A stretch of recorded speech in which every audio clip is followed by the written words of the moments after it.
Here we discuss the problem of rigid body dynamics and will be more useful for JEE Advance.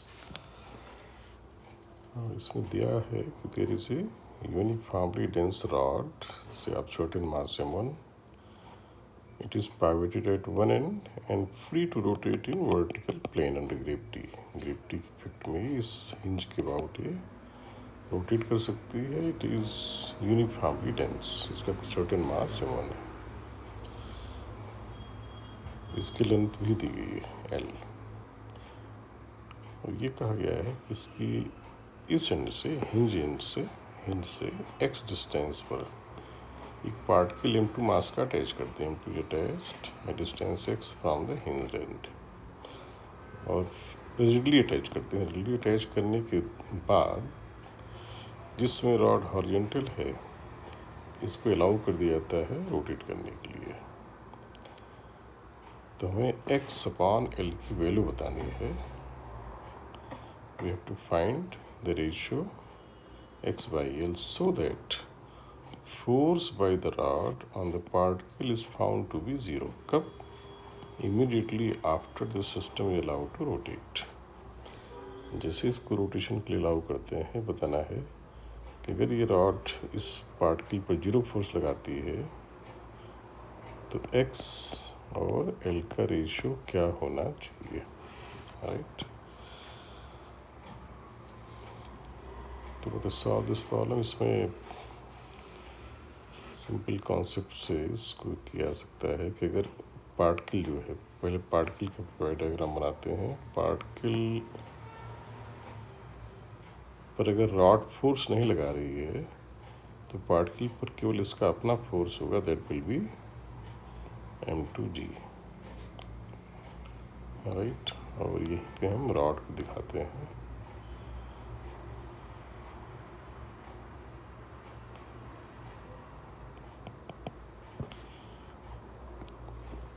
Rod का अपना मास से m1, इसकी length है l. और अगर पार्टिकल ने, जबकि पार्टिकल यहाँ था, पार्टिकल ने रॉड ने पार्टिकल पर कोई फोर्स नहीं लगाया तो दैट मीन्स भी पार्टिकल रॉड पे भी नहीं लगाएगा. तो रॉड सिंपली ऐसे हम दिखा सकते हैं एज इफ पार्टिकल वहाँ था ही नहीं. जब उसने फोर्स ही नहीं लगाया उनका इंट्रैक्शन नहीं हुआ. तो छोड़ने के बाद दैट मीन्स रॉड में जो भी टॉर्क आएगा due to its own weight only. Right. तो रॉड किस एंगुलर एक्सेलरेशन से घूमेगी ये हम निकाल सकते हैं. ये मैं निकाल क्यों रहा हूँ, हमें कंडीशन ये लगानी है कि अगर ये पार्टिकल यहाँ अटैच था, सॉरी यहाँ पे एक्स डिस्टेंस पे, तो जो पार्टिकल का एक्सेलरेशन होगा वही रॉड की इस पॉइंट का होना चाहिए. क्योंकि इनके कनेक्शन का बस इतना सा इफेक्ट है.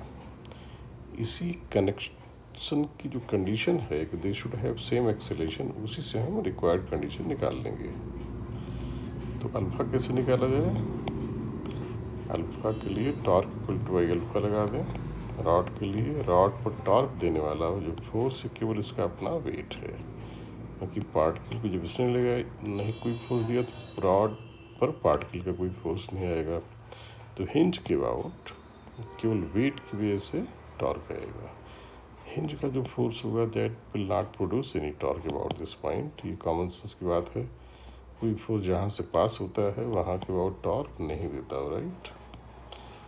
तो टॉर्क क्या आएगा m1g इंटू l/2. बड़ी बॉडीज़ में जो वेट है उसको हम कहाँ प्लेस कर देते हैं, cm पे, टॉर्क के पर्पज़ के लिए. That should be equal to this torque should be equal to I alpha. Rod का आई एंड के अबाउट होता है mass into length square upon 3. ये हमें आना चाहिए. That's for it is alpha equal to 3. m1 तो कट जाएगा, m1 कट जाएगा, ये आ जाएगा 3g/12. एंड देयरफॉर अगर जहाँ पे पार्टिकल था थोड़ी देर के लिए इस पॉइंट को हम लोग P कह देते हैं जहाँ पार्टिकल था. तो एक्सेलेरेशन ऑफ पॉइंट पी क्या हो जाएगा? हमें पता है जो सर्किल में घूमता है उसका रेडियस के परपेंडिकुलर एक्सेलेरेशन होता है alpha r is the radius of that point. जब भी अब इसका सर्कुलर मोशन होने जा रहा है ये आर जो कि बेसिकली एक्स है, तो इसका जो इस तरफ एक्सेलेरेशन होगा that will be r alpha यानी एक्स अल्फा। ये हमें पहले से पता होना चाहिए इतना। तो if we know this condition तो अल्फा हम लोग निकाल चुके हैं 3/12 आर की वैल्यू है एक्स।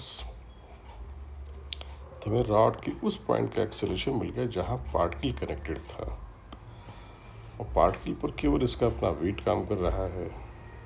तो पार्टिकल का एक्सेलेरेशन तो सिंपली क्या हो जाएगा, जी, वेट अपॉन मास। और दोनों पॉइंट एक ही जगह थे, जहाँ पार्टिकल था वहीं ये पॉइंट भी है। They should have same acceleration. तो इस कंडीशन का फ़ायदा लें तो therefore this should be equated to g. ये चीज़ यहाँ इक्वेट कर दी जाएगी। तो यहाँ से x अपॉन एल की वैल्यू आ गई 2/3। I think there is one answer,